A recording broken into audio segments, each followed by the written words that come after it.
Bienvenue dans cette nouvelle vidéo, une vidéo où je vous mets à l'honneur car je vais raconter aujourd'hui des histoires que vous m'avez partagées.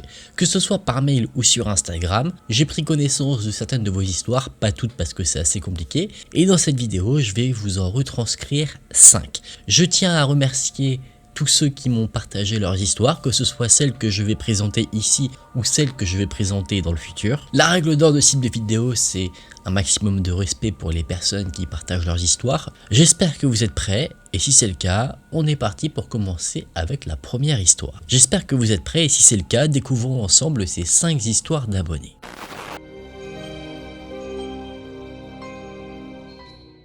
La première histoire que je vais vous présenter sera celle de Maria. Maria nous dit que son histoire commence durant l'été 2014. Nous sommes dans une commune de Rennes, un vendredi après-midi.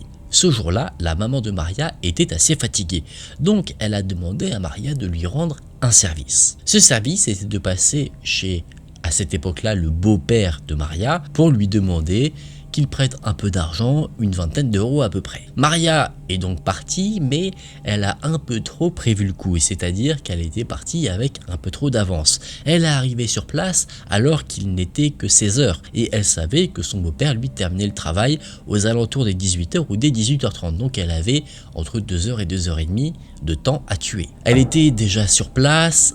C'était embêtant de revenir à la maison, donc ce que Maria a décidé, c'est de patienter un petit peu dans un parc, histoire de profiter du soleil. On est en plein été, elle s'est dit qu'elle allait se poser sur un banc, scroller tranquillement sur son téléphone pour passer le temps. À un moment donné, en ayant marre d'attendre assise, Maria a décidé de se dégourdir un petit peu les jambes, donc elle s'est levée et elle a commencé à marcher. Elle naviguait à côté des immeubles, et elle nous explique, pour contextualiser un petit peu, qu'entre un immeuble et celui où vit son beau-père, il y a un chemin qui mène vers l'extérieur du quartier. Et à l'autre bout de ce chemin, il y a un rond-point avec un arrêt de bus. Maria a emprunté ce fameux chemin et elle nous dit qu'il n'y avait absolument personne. Personne à part 2 mamans avec leurs enfants et une poussette, et les enfants, eux, jouaient comme ça dans le quartier tranquillement. Maria a constaté que les 2 mamans discutaient entre elles et donc ne surveillaient pas vraiment leurs enfants.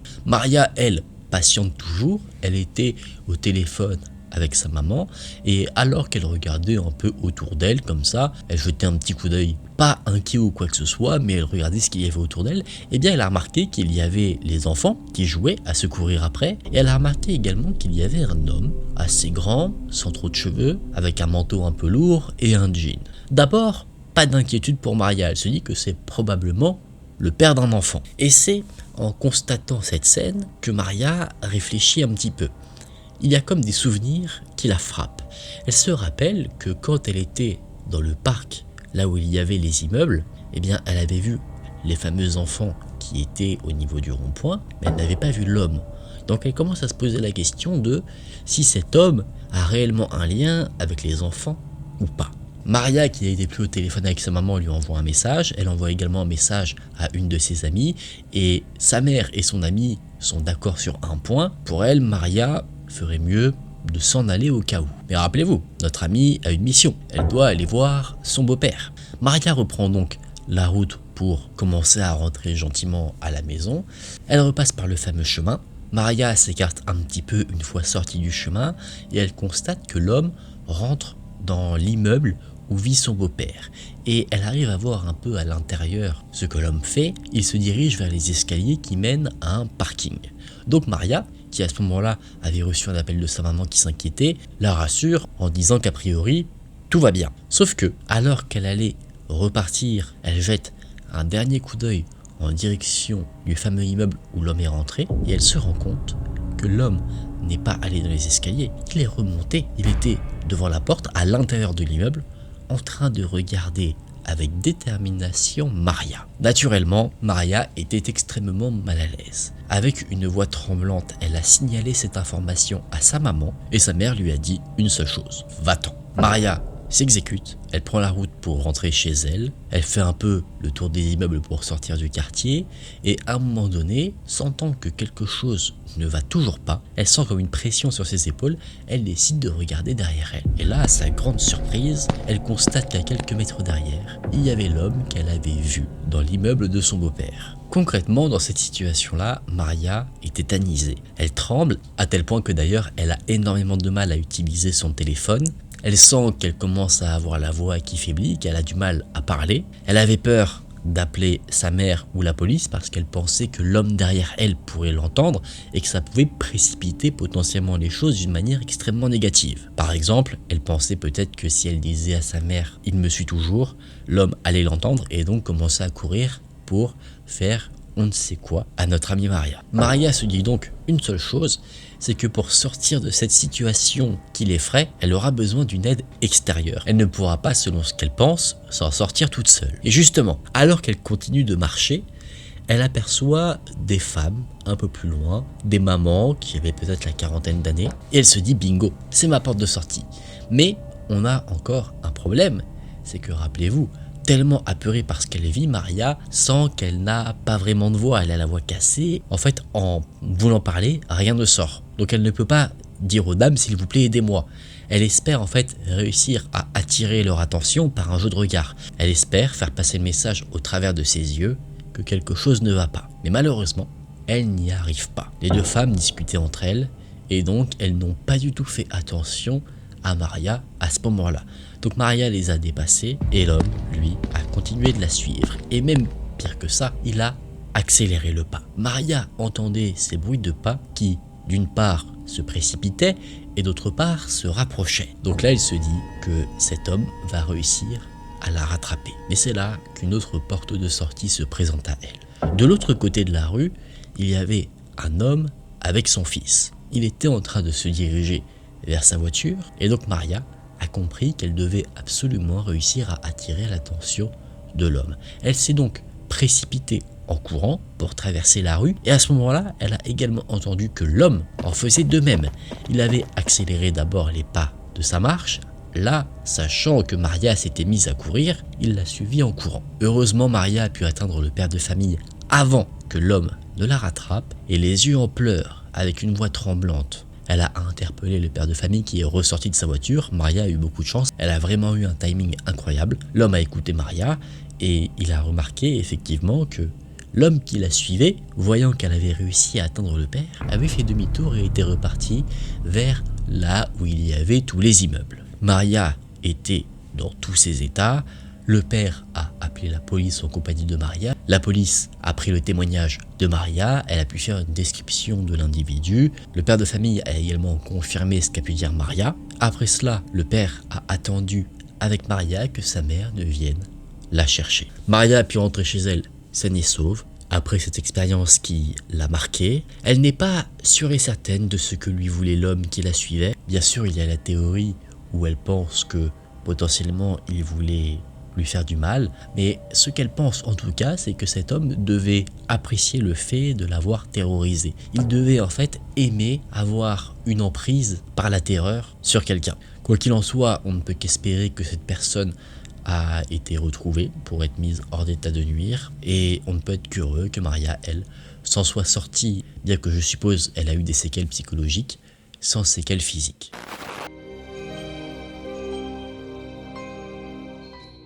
Dans cette nouvelle histoire, je vais vous présenter ce que m'a partagé quelqu'un que nous appellerons Marina. Nous sommes le samedi 8 juin 2019. Marina était âgée de 12 ans. Ce jour-là, il pleuvait. Marina, elle, était en train de marcher dans la rue, elle avait une capuche, elle regardait le sol pour éviter que la pluie ne ternisse son maquillage. Elle allait rentrer dans une station de métro pour rejoindre des amis qui l'attendaient. La rue était presque vide, il y avait quelques personnes sur le trottoir d'en face, et alors qu'elle est en train de marcher, Marina se fait interpeller par quelqu'un. Un homme qui semblait plutôt vieux, et cet homme demande à Marina si elle sait quelle heure il est. Marina lui donne l'heure, il était un peu avant 14 h. Elle avait regardé l'heure sur son téléphone, donc elle tenait son téléphone fermement dans les mains parce qu'elle avait peur que cet homme lui arrache. Et c'est pendant qu'elle serrait son téléphone qu'elle se rend compte d'une chose.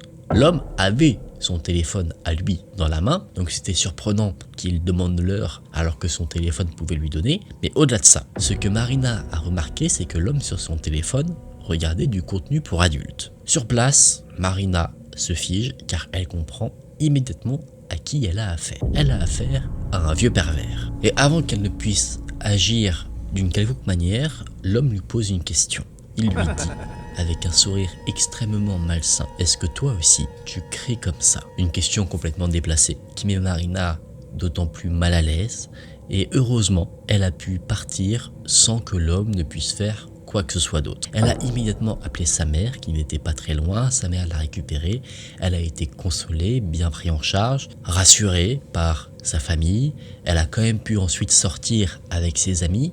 Et c'est là qu'elle a eu une grande discussion avec ses amis, car chacune lui ont partagé des histoires quelque peu similaires à ce qu'elle avait vécu, afin de lui montrer qu'on pouvait aller mieux suite à ce type d'événement, et que malheureusement, c'était quelque chose de bien plus commun qu'il n'y paraissait. Pour Marina, c'était la première fois que ça arrivait, mais alors même qu'elle était avec ses amis, eh bien, elle a remarqué qu'un groupe de mecs clairement matait une de ses amies en se mordant les lèvres. Elle lui en a parlé, et cette amie lui a dit qu'elle savait que des gens pouvaient la regarder de manière déplacée, que ça la dérangeait, mais qu'elle ne disait rien parce que malheureusement, ces personnes-là n'allaient pas être les premières à la regarder de cette manière, et ils n'allaient probablement pas non plus être les derniers à le faire. Marina, elle, avait peur quand elle a rencontré le pervers qu'il essaye de la toucher à des endroits qu'elle ne désirait pas, à des endroits comme sa poitrine, ses fesses, entre ses jambes.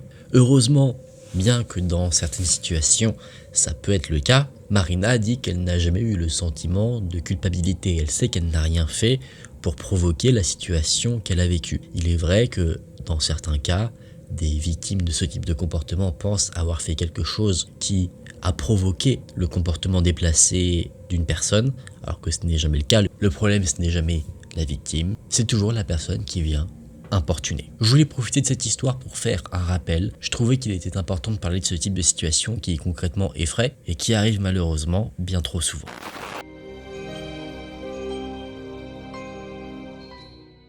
Maintenant, je vais vous présenter le témoignage d'Alizée, qui est un témoignage bien mystérieux. Dans son histoire, elle nous dit qu'elle était âgée de 27 ans. Elle vivait en colocation avec 2 étudiantes dans un appartement qui avait les murs extrêmement fins. Donc, Alizée étant quelque peu fêtarde, eh bien, il n'était pas inhabituel pour elle que son voisin, vivant à l'étage du dessus, descende de temps en temps pour râler sur le fait qu'il y avait trop de bruit. Un week-end, Alizée et sa colocataire ont décidé de faire une petite soirée à la maison. La colocataire a demandé si elle pouvait inviter un ancien voisin, chose à laquelle Alizée répond de manière positive. La soirée arrive, elle se passe très bien, et le fameux ancien voisin de la colocataire arrive sur place. Rapidement, notre ami remarque que cette personne est assez étrange. Il fait des blagues à tendance misogyne, il raconte à qui veut l'entendre qu'il a fait quelques passages en prison, et à force de l'observer, Alizée constate que les poings de cet individu sont abîmés, comme s'il avait frappé dans quelque chose ou qu'il s'était battu. Donc, mal à l'aise vis-à-vis de cet individu, Alizée prend la décision de l'éviter pendant la durée de la soirée. La soirée continue, et au bout d'un moment, le fameux voisin de l'étage du sud descend pour se plaindre qu'il y a trop de bruit. Donc Alizée et ses amis, ne voulant pas mettre fin à la soirée, décident de la prolonger, mais pas dans l'appartement, mais chez d'autres amis. Tout se passe bien, la nuit passe, et on arrive donc à un moment dans la matinée où il est aux alentours de 10h, heure à laquelle Alizée décide de rentrer chez elle. À ce moment-là, la soirée n'était pas encore finie. C'était une soirée, comme elle le décrit, interminable. Ce que disait Fatal Bazooka était peut-être donc vrai, ce matin était une pure soirée. Alizée rentre chez elle, elle est épuisée, donc elle se met devant Netflix, tranquillement pour se reposer, et elle s'endort. C'est à 19h qu'elle émerge ensuite. Et elle nous dit que c'est là que les choses commencent. Elle était sur son téléphone, Netflix toujours en fond sur la télévision. Il y avait quelques lumières dans le salon, et d'un coup, tout s'est éteint. Son téléphone, la télé, la box internet, les lumières du salon, et au bout de quelques secondes, tout se rallume. D'abord, on aurait pu penser à une coupure de courant express. Ça peut arriver, personnellement ça a déjà été mon cas. Mais à ce moment-là, pourquoi le téléphone lui aussi se serait éteint? De plus, Alizée en est sûre, son téléphone qui est dans ses mains avait de la batterie. Donc ce n'est pas juste, selon elle, une coïncidence. Cet événement fait donc qu'elle s'interroge. Et le fait de penser à ce qui vient de se passer, ça lui provoque une sensation qu'elle n'arrive pas vraiment à décrire, quelque chose de bizarre. Alors qu'Alizée est dans le noir, elle attend que son téléphone se rallume, elle entend quelque chose. Elle entend quelqu'un frapper légèrement à sa porte. Elle pense d'abord que c'est son voisin de l'étage du dessus qui vient la voir par rapport à ce qu'il s'est passé la veille, se plaindre qu'il y avait encore trop de bruit. Donc naturellement, elle se lève pour ouvrir la porte et présenter ses excuses au voisin. Mais alors qu'elle met un pied à terre, d'un coup, elle a une sensation qui lui traverse le corps qui la paralyse. Il y a quelque chose, elle ne sait pas quoi, qui a fait qu'elle s'est arrêtée net. Elle s'est rapprochée de la porte silencieusement, elle a tendu l'oreille et elle entend que ça frappe de nouveau à sa porte d'entrée. Mais c'est une manière étrange de frapper à la porte qu'elle entend. Ce n'est pas quelqu'un qui frappe pour se faire entendre et qu'on vienne l'ouvrir, c'est vraiment très léger. Elle décide donc, pour en avoir le cœur net, de regarder au travers du Judas. Et elle ne voit rien. Mais quand je vous dis qu'elle ne voit rien, ce n'est pas qu'il n'y a personne. C'est qu'elle ne voit rien parce que la lumière du hall de l'autre côté de la porte est éteinte, alors qu'elle devrait être allumée s'il y avait quelqu'un. Donc, soit personne n'a frappé et les bruits sont très étranges, soit quelqu'un a bel et bien frappé, mais cette personne n'a pas allumé la lumière de l'escalier pour ne pas être vue par Alizée si jamais elle comptait regarder au travers du Judas. Notre amie demande donc à haute voix qui est derrière la porte. Aucune réponse. Elle recommence 2 fois, 3 fois, et à chaque fois, la seule réponse qu'elle obtient, ce n'est que le silence. Alizée pose donc la main sur ses clés et elle fait un tour dans la serrure. Non pas pour ouvrir la porte, mais pour s'assurer que la porte est bel et bien verrouillée. Et juste après qu'elle ait fait ce fameux tour de serrure, on refrappe à la porte. Mais cette fois-ci, ses coups sont accompagnés d'une voix d'homme, un homme qui se présente. Derrière la porte se trouvait en fait l'ancien voisin de la colocataire d'Alizée. Elle ne comprenait pas ce qu'il faisait là et elle lui a gentiment dit qu'elle était toute seule, en pyjama et qu'elle était en train de dormir. Concrètement, elle lui a fait passer le message qu'elle ne comptait pas lui ouvrir. Intérieurement, elle était un peu gênée parce qu'elle avait quand même passé une soirée avec lui, donc elle se disait que c'était peut-être un peu cruel de le laisser là sur le pas de la porte, mais d'un autre côté, elle avait ce sentiment étrange qu'il habitait encore. Mais à peine elle a eu le temps de réfléchir à quoi que ce soit, qu'elle a entendu l'ancien voisin murmurer quelque chose d'incompréhensible, frapper la porte de nouveau, mais cette fois-ci beaucoup plus violemment. Visiblement, le refus d'Alizée avait créé une certaine colère chez cet ancien voisin. Il a tapé de plus en plus fort, sans s'arrêter. Et d'un coup, il s'arrêtait et tout redevenait silencieux. Pendant un moment, Alizée se dit qu'en fait, cet ancien voisin voulait l'attirer hors de l'appartement, qu'elle se dise qu'il était parti et qu'elle ouvre la porte pour s'en assurer et ensuite faire on ne sait quoi. Notre chère amie était très inquiète car elle vivait dans un vieil immeuble, au mur fin comme je vous l'ai dit, mais les portes étaient également peu résistantes. Si on s'acharnait sur elle, elle pouvait céder. Donc, en panique, Alizée décide de composer le numéro de la police. Elle a quelqu'un en ligne à qui elle explique absolument tout et cette personne lui dit que la police va arriver sur place promptement. Et encore au moment où Alizée était en ligne avec la police, l'ancien voisin s'est remis à frapper brusquement sur la porte, si fort que la personne en ligne a pu entendre les bruits. Tout de suite, l'opératrice a compris le danger, donc elle a suggéré à Alizée de fermer les volets et de prendre quelque chose pour se défendre si jamais cet homme arrivait à rentrer dans le domicile. Le temps a passé, quelques secondes, quelques minutes qui semblaient durer la durée d'une vie pour Alizée, et le silence étant revenu, Alizée a décidé de regarder au travers du Judas pour voir si l'individu qui l'effrayait était toujours là ou pas. Et ce qu'elle a vu au travers du Judas, c'était complètement différent de ce qu'elle a vu la première fois. Cette fois-ci, la lumière du hall était allumée et l'ancien voisin se tenait devant la porte et il regardait fixement le Judas comme s'il savait qu'Alizée était de l'autre côté en train de l'observer. Et alors qu'elle regardait attentivement l'ancien voisin au travers du trou sur la porte, elle a entendu du bruit à côté de lui. Elle a également entendu des bruits venir du bas de son immeuble. Elle a entendu la porte de l'immeuble s'ouvrir et se fermer. L'ancien voisin a donc quitté les yeux du Judas et il s'est retourné vers l'escalier et il a fait un signe. Le signe, c'est qu'il a mis le doigt sur sa bouche comme s'il demandait à quelqu'un d'être silencieux. Le sang d'Alizée s'est glacé sur place. Elle a compris que le voisin n'était pas venu seul. Il était probablement accompagné de 2 personnes. Tout fait sens dans l'esprit d'Alizée en voyant cette scène. Elle comprend que cet ancien voisin a voulu se présenter comme s'il était seul pour qu'Alizée ait confiance et ouvre la porte, et qu'ensuite ses complices allaient intervenir pour ensemble faire on ne sait quoi à Alizée. Et bien sûr, étant donné de la situation, on peut présumer du pire. Abus, kidnapping, provoquer la mort, qui sait. La voix tremblante, Alizée a crié que la police était en chemin.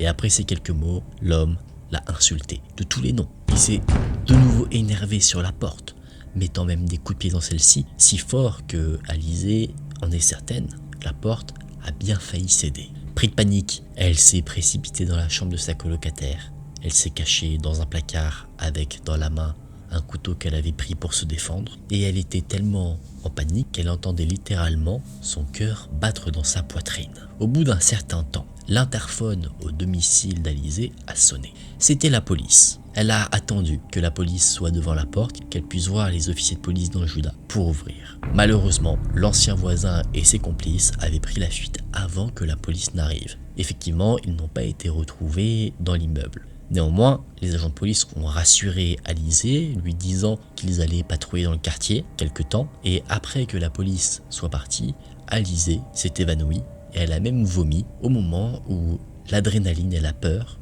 sont redescendues. Les 3 jours qui ont suivi, Alizée n'a pas réussi à trouver le sommeil, chose qui est, je pense, totalement compréhensible. Et le côté mystérieux de cette histoire, c'est la fameuse coupure de courant qui a eu lieu. On aurait pu penser que ça aurait été un coup de l'ancien voisin, mais impossible car le compteur électrique était à l'intérieur de l'appartement. Donc Alizée pense que peut-être quelque chose a voulu la prévenir du danger qui s'annonçait au moment des fameux événements. Car elle présume que si elle n'avait pas déjà été en quelque sorte sous tension quand il y a eu la coupure de courant, elle aurait probablement ouvert à l'ancien voisin tout naturellement. Car c'est le fait qu'elle était sur ses gardes quand la lumière, la télé, son téléphone se sont éteints, le fait qu'elle n'était pas sereine dans cette situation, qu'elle n'a pas ouvert directement la porte au fameux individu qui cachait ses réelles intentions. Donc est-ce que Alizée a eu un ange gardien, ou alors est-ce que c'est juste une étrange coïncidence? Ça, on ne le sait pas. La seule chose dont on peut se réjouir à la suite de cette histoire, c'est qu'Alizée ait pu rester en sécurité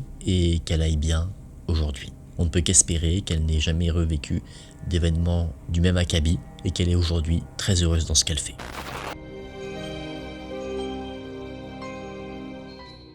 Je vais maintenant vous présenter le témoignage de quelqu'un que nous appellerons Audrey. Nous sommes un soir en 2018, en plein hiver. Elle était chez son papa qui vivait dans un immeuble, dans une résidence, au 7e étage. À ce moment-là, dans l'histoire, il neigeait. Quelque chose qui n'était pas inhabituel par rapport au lieu de résidence de notre chère Audrey. L'appartement était lui-même composé d'un étage et à cet étage se trouvait la chambre de Audrey, là où elle dormait. Elle avait un Velux dans sa chambre qui donnait sur le toit, mais impossible pour elle d'y accéder. Pour contextualiser encore un peu, elle nous explique que son père est fumeur, qu'elle aussi elle fume, et par habitude, tous deux ont l'habitude de fumer à l'intérieur de l'appartement quand il fait trop froid à l'extérieur. Au moment des faits, Audrey avait invité une amie à dormir chez elle. On est donc le soir, tout le monde dormait, et dans la nuit, Audrey est réveillée par son amie qui semble absolument paniquée. Elle explique qu'il y a des hommes dans l'appartement. Évidemment, Audrey qui vient de se réveiller, met un petit moment à émerger, à comprendre ce que son amie lui dit. Mais une fois qu'elle s'est un peu plus réveillée, elle décide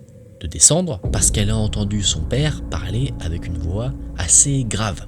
Et il semblait assez mécontent. Donc tout de suite, Audrey pense au pire. Est-ce qu'il y aurait des intrus au domicile et que le père est en train de les confronter? Donc elle se précipite pour voir ce qu'il en est. Et en fait, il se trouve que le père parlait avec des pompiers. Donc toujours un peu dans le flou, elle regarde autour d'elle et elle voit qu'il y a des pompiers sur le balcon avec un extincteur. Et à peine elle a eu le temps de voir ce qu'il se passait, le père d'Audrey s'est retourné vers elle, furieux, pour lui demander si c'est elle qui a fumé sur le balcon ou alors si c'est son ami. Elle explique qu'il était 3h du matin, donc qu'elle était en train de dormir, et que si jamais elle avait voulu fumer, eh bien elle aurait tout simplement fumé à l'intérieur du domicile comme elle avait l'habitude de le faire. Et c'est là qu'on lui explique un peu ce qui s'est passé.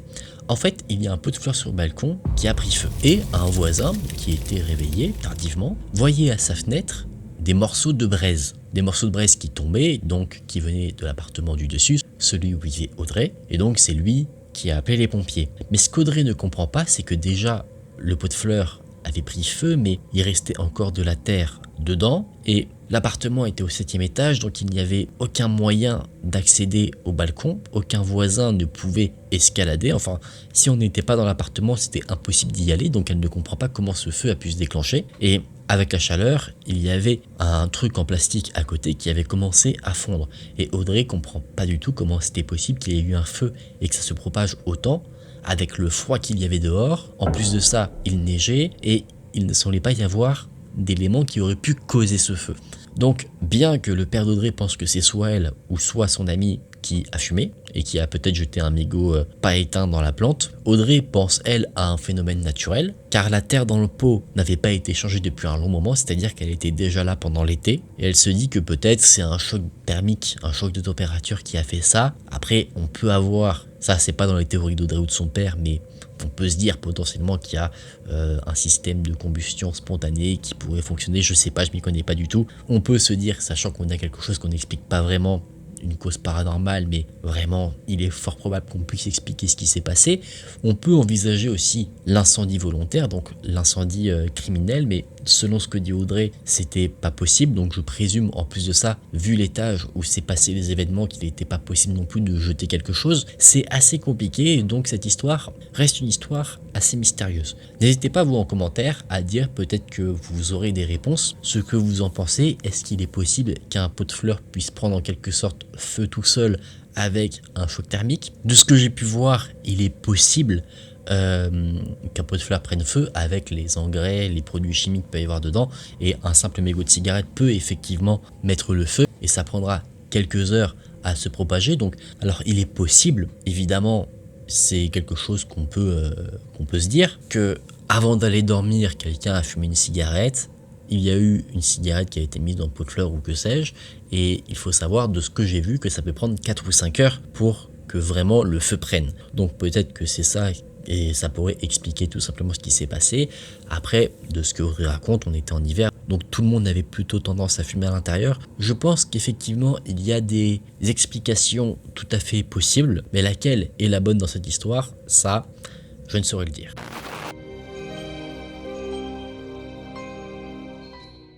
Dans ce nouveau témoignage, je vais présenter ce qu'a partagé Margot. Margot nous explique d'abord qu'elle est en situation de handicap. Elle nous explique qu'elle est atteinte du syndrome de Pierre-Robin et de dyspraxie. Pour ceux qui ne le savent pas, le syndrome de Pierre-Robin, c'est une naissance sans palais, ce qui sépare le nez et la bouche. La dyspraxie, elle, c'est un problème de coordination, c'est-à-dire l'impossibilité de faire deux choses à la fois par exemple, comme faire ses lacets. Dans le cas de Margot, elle nous explique qu'elle a des difficultés pour marcher et elle n'arrive pas à faire du vélo. Son histoire s'est déroulée en avril 2017. Elle devait aller récupérer des colis, elle avait fait des commandes Vinted dans le centre de la ville où elle vivait. Elle avait envoyé un message à sa mère pour la prévenir qu'elle sortait, elle avait pris un chariot pour ne pas être encombrée sachant qu'elle avait plusieurs colis à récupérer, et quand elle est sortie, elle n'avait que très peu de batterie sur son téléphone, à peu près 2%. Elle ne s'en inquiétait pas parce que elle connaissait bien sa ville, elle n'avait jamais rencontré le moindre problème, donc pour elle ça allait être un voyage des plus simples et des plus banals. Au moment de partir, elle a eu comme un mauvais pressentiment, comme si elle pressentait que quelque chose n'allait pas bien se passer. Mais elle a décidé de ne pas écouter son instinct à ce moment-là parce qu'elle connaissait bien la ville, elle avait déjà fait ce qu'elle comptait faire là, récupérer des colis seule, donc elle ne voyait pas quel problème elle pourrait rencontrer. Quoi qu'il en soit, elle sort, elle arrive à aller là où elle doit récupérer ses colis sans souci, et après avoir récupéré ces fameux colis, elle a toujours cette sorte d'intuition qui lui dit que quelque chose ne va pas. Donc bien qu'elle essayait de refouler cette intuition, indéniablement, elle commençait à avoir un petit malaise. Et il semblerait que son intuition avait vu juste. Alors qu'elle rentrait chez elle, elle a croisé un monsieur qui semblait être en train de réparer sa voiture. Son instinct lui a dit de se méfier. Donc elle a continué sa route et quelques mètres plus loin, l'individu en voiture cette fois-ci est passé à côté d'elle. Mais il n'a pas fait que passer, il s'est arrêté au niveau de Margot. Il l'a interpellée et il lui a demandé où se trouvait une certaine rue. Margot a répondu la vérité, qu'elle ne savait pas, et donc l'homme l'a remercié et est parti. Mais ce que Margot a pu voir, c'est que cet homme ne repartait jamais vraiment. Il faisait comme des allers-retours et à chaque fois qu'il passait au niveau de Margot, il ne la quittait pas des yeux. Voulant s'assurer que cet homme ne faisait pas une fixation sur elle, Margot a fait un détour pour passer dans une rue qui était bien plus fréquentée. Il y avait une école, un EHPAD, donc du monde, et il se trouve que cet homme l'a suivi. Et de nouveau, il a interpellé Margot. Il lui a dit que finalement il n'avait pas trouvé la fameuse rue. Et après avoir dit ça, il a commencé à poser des questions. Il lui a dit: ça va? T'habites loin? Tu veux que je te raccompagne? Tu vis seul? Ou est-ce que tu es avec tes parents? Veux-tu un bonbon? Et cette dernière phrase, parfois cliché d'un certain type de personne, eh bien, correspondait bien à la réalité. En posant toutes ces questions, Margot a remarqué que l'homme avait un sourire des plus malsains. Elle lui a simplement répondu avec un silence et elle a continué sa route. L'homme a continué de la suivre en voiture et à chaque fois qu'il passait à côté de Margot, il la regardait avec le même sourire malsain qui arborait son visage. Margot avait peur, donc elle a appelé sa mère afin de lui expliquer la situation. Elle cherchait à être rassurée, à peut-être avoir des conseils sur la marche à suivre, mais alors qu'elle parlait avec elle, son téléphone s'est éteint. Rappelez-vous, elle n'avait que très peu de batterie quand elle est sortie. L'homme continuait de suivre Margot.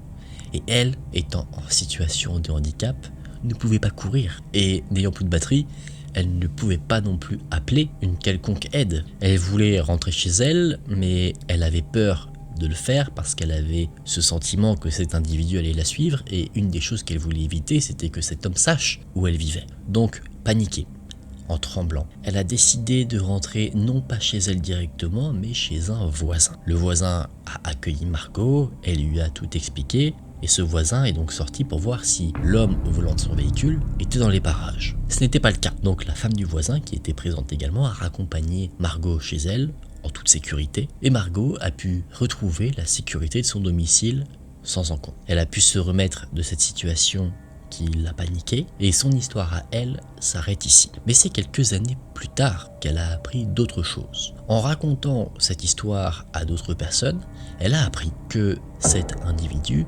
avait abordé de la même manière d'autres jeunes, une enfant ayant 7 ou 8 ans et une autre de 13-14 ans. Donc on peut présumer que Margot a eu affaire à un prédateur d'enfants. Heureusement, il n'a pas eu un comportement plus violent à son égard, il n'a pas tenté de la kidnapper au moment où Margot l'a rencontrée, peut-être qu'il l'aurait fait juste avant qu'elle ne rentre chez elle. Bien sûr, tout cela, ce ne sont que des spéculations, peut-être qu'il comptait la suivre, l'observer, la stalker, peut-être qu'il avait d'autres intentions, mais lesquelles, eh bien, tant que cet individu n'a pas été arrêté, n'a pas révélé ses plans, il reste très difficile de les deviner. Voilà les amis, on en a fini pour ces 5 histoires d'abonnés, des histoires qui, en se mettant à la place des personnes qui ont partagé ces histoires, eh bien on peut le comprendre, peuvent effrayer, c'est important de le préciser.